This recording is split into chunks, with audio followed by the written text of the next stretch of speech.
Fear tells me I can't go do something creative with my wife. I can't give her a hug. She may reject me. It's actually not something wrong with you. It's not that you're broken. It's not that there's anything bad about you. It's just a normal physiological response, but it's on overdrive. So we got to turn down the alarm system. Oh, I get so excited every time I hear that, mostly for you. That's Francis and Dr. Camilla Pekka from A Growing Space.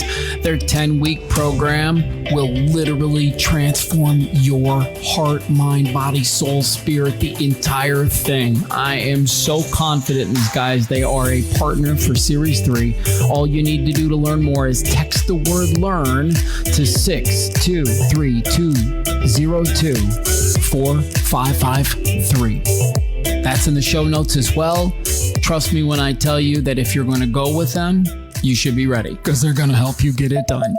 Google is not innovative, it's informative, and there's a difference. And I think it's really important in education now that we use Google respectfully, and it's a great source of information, and we can build on that if we allow the time for daydreaming.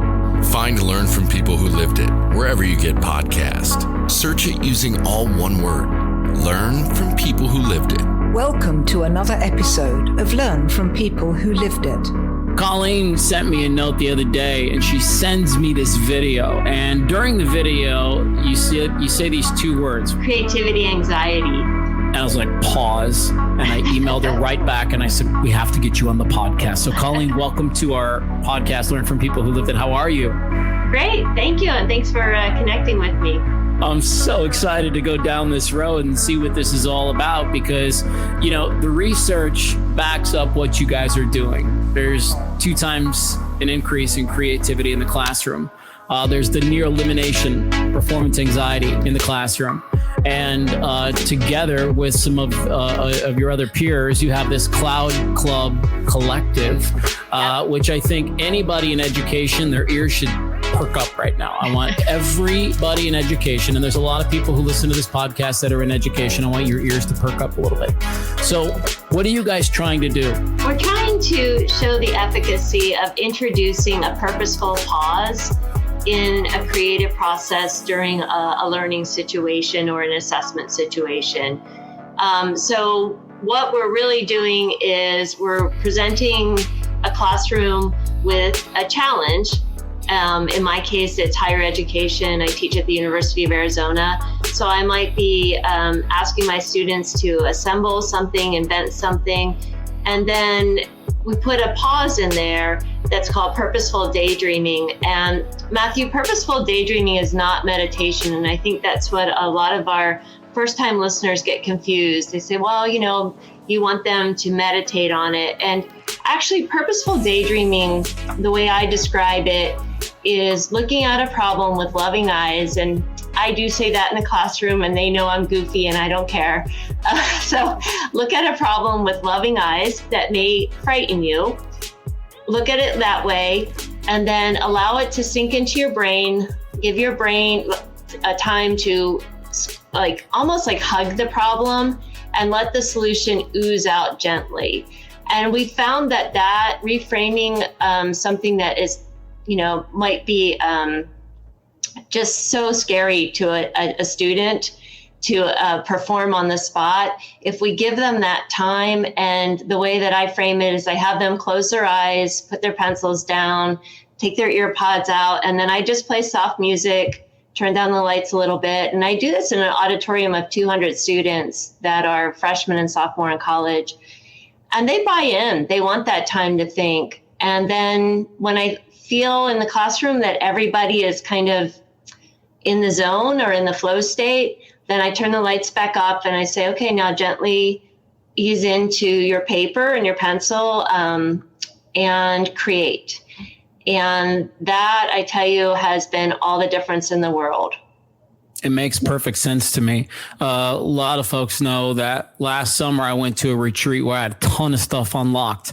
And probably the biggest thing that I got unlocked was this idea that you just mentioned, which is that we have grown up and been told to go, do, chase, collect, next thing. And what we really need to do is sit on our butts and go, what's going to come to me. Yes. And if we just allow a little time and space for that, as you're saying with this daydreaming, if you just allow a little time and space for it, you'll be pretty amazed at what comes your way. And don't you think that it's a far more than you could probably ever go and chase on your own? It's also far more than I could ever teach. What I saw, Matthew, is I saw these freshmen who I teach the pre-nursing students. So they tell me they don't like chemistry, but they like me. So that's good. That's all. That's all they need. I am getting them to do what chemistry majors at the senior level, graduate level can do. And actually, I shouldn't take credit for it. They're discovering that, and they're putting together very complicated multi-step synthesis that I did not teach them. And they're not Googling anything. There's no devices open. They literally can create I love the creativity that's increased twofold, but I'm also very excited by the domain-specific comprehension.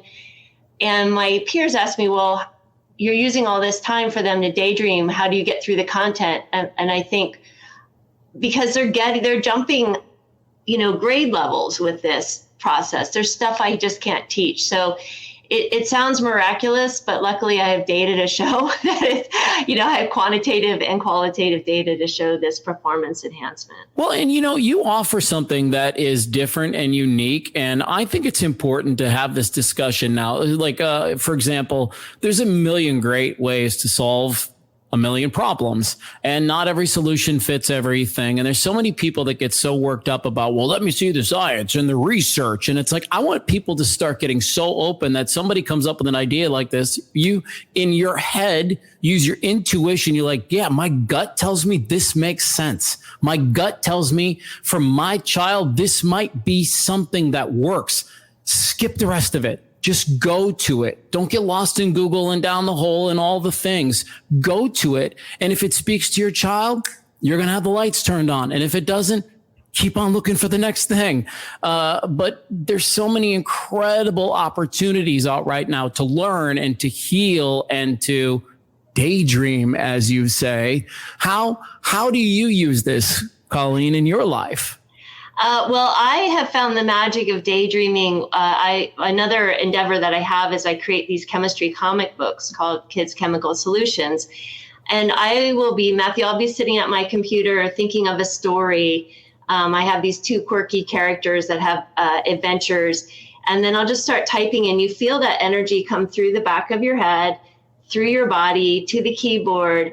And I think, wow, did I just think that they're going to swim in a bottle of Chanel No. 5 and and that they're going to find the hiding molecules in there as they're scuba diving.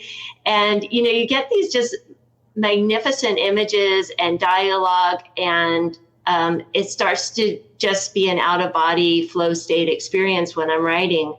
And what I've noticed is if I'll lay down for a little bit, think about where I want the episode to go, and I'll come back and I'll sit with it, and it'll just come. And, the blank screen for me has now become my friend. I'm not looking up things. I'm just writing. And the creativity anxiety is the blank screen. So to make peace with that blank screen or blank canvas or whatever it is you have is a really satisfying process. I wish something like this would have been around when I was a kid, because I grew up in a, 70s and 80s and 90s when it was very much, it was not about like, it was one size fits all, right? You sit still in your chair and you learn. And I never did well. I never tested well. I always got a little bit anxious when it came to those moments. I was better when we were just jiving and talking and learning and interaction like that. That's when school was fun for me. But it seems to me like this could be something that not just helps kids like I was, but man, how much further could this take the kids that are already pretty keyed in? I mean, can't they essentially dive deeper? It's for everybody. Yeah, it will elevate everybody's learning. And, the thing about it that I love, I'm all about equity and education, and this is free, and I could help a K through 16 teacher and just, say, and it's, while I teach chemistry, it could be for English, any discipline. but it's simple. It's 5 to 10 minutes of free. I feel like, I'm telling people to breathe, like it's so obvious, but, we do have to rethink the classroom structure and what we're trying to do, especially in education, where no longer are we deliverers of content.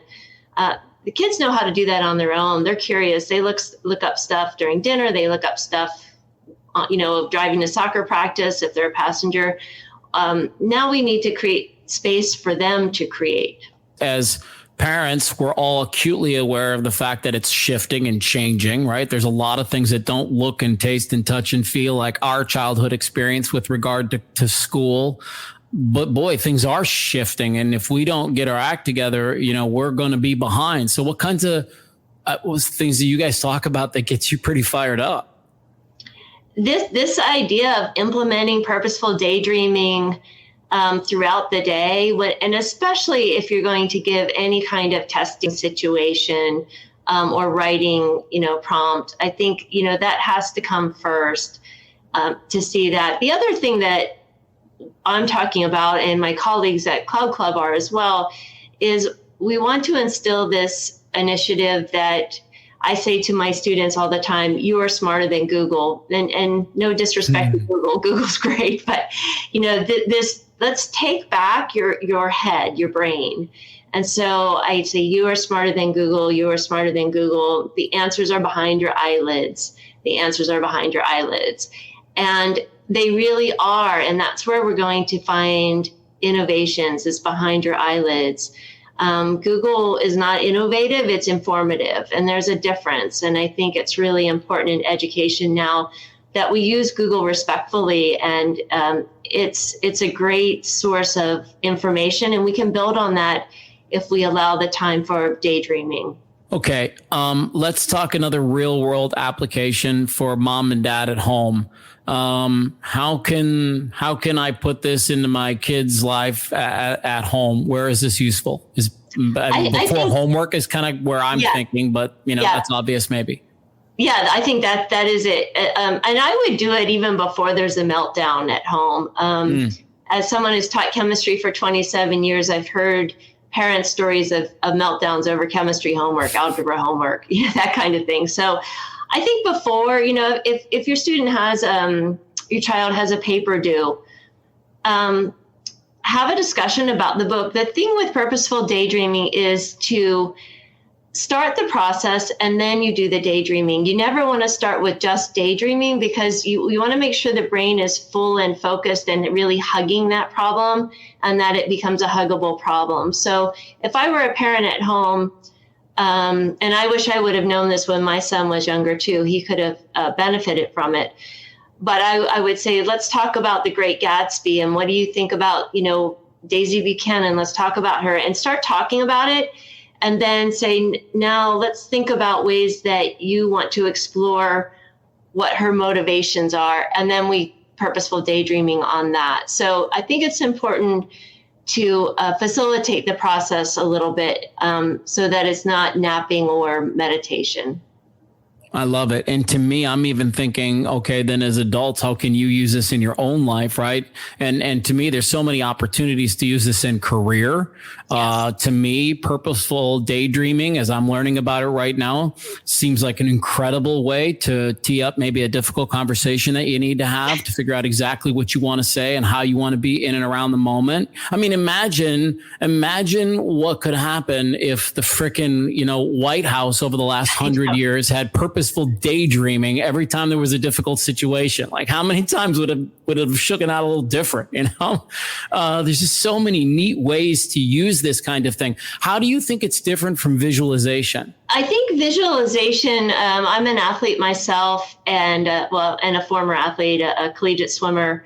And when I was visualizing, it was precise, right? I wasn't visualizing myself and then all of a sudden seeing myself swimming on the moon. That kind of innovation wasn't coming in. There was a lot of precision. So I don't think it would replace visualization for specific performance athletics. I still think that's very effective. What it can help with is how are you going to, do you have a way to deal with the jitters before the event starts? That kind of thing. But it really is most helpful for problem solving, because instead of framing it as a problem, I call it now a huggable problem, or something that you're looking at with loving eyes, instead of being terrified to have this conversation with your partner about the fact that you spent too much money on this car. I don't know. Whatever it is, right? Yeah, you can look at that and say, this is a really loving problem, and how am I going to present it as such? And how am I going to let the solution to this problem ooze out? Maybe we'll save money here or there, but it kind of de-escalates things in that realm. And then the creativity comes out, the anxiety decreases. Last summer, I was hit with this mantra that was so powerful for me. And the mantra was, get back to knowing because you do. And do you love that saying so much? Yeah, right. That was a really powerful mantra for me. Get back to knowing because you do. And again, to go back to what I said earlier, so much of what we've been conditioned for is to go and do and chase. And what we really need to do is like sit down and be. And essentially what you're asking people to do is like, do you have enough courage to sit there and be open and be vulnerable and to just wait and see what shows up? Yeah. Because that's when the cool stuff starts to come. Yeah. Yeah. Right. That's my experience. I mean, and I love that you distinguish the difference between that and visualization. Somebody could hear this and they'd be like, oh, yeah, I visualize. And it's like, no, they're different things. They're very different things. And I liked how you said in swimming, right? You're visualizing legs kicking. Where am I at 20 meters out? That's the specific kind of visualization happening there. This isn't so much about moment by moment what's going on. It's about opening up to what's going to come in and channel through, right? Because we're kind of portals if we really just let it get there. Yeah. The purposeful daydreaming, you allow the vision to come to you. You don't have it. Whereas in visualization, you have it because it's been practiced. And visualization is usually not applied to a problem, but an outcome. One thing that I could help folks with is, especially educators, in validating the model and showing them how you can code for creativity and how you assess it. Coding is not grading. I don't believe in grading creativity, but coding to see an enhancement and what pieces to look for, and how you can be more secure that what you're offering your students is really working and valuable. I love it. Colleen, thank you so much for spending some time with us. The comic book is called Kids Chemical Solutions. I'm going to have to look into that. That sounds really neat. And then the Cloud Club Collective is what you guys are doing together to try to get more of this purposeful daydreaming into our schools, which I think this could be helpful. All right. Well, there's more to come from you and I, for sure. Okay, great. Thanks, Matthew. We have 3 goals with Learn from People Who Lived It. 1, to help you feel less alone. 2, encourage you to seek out a coach, a therapist, a church, anyone who can help you get through your journey and find some healing. 3, when you're ready, share your story with us.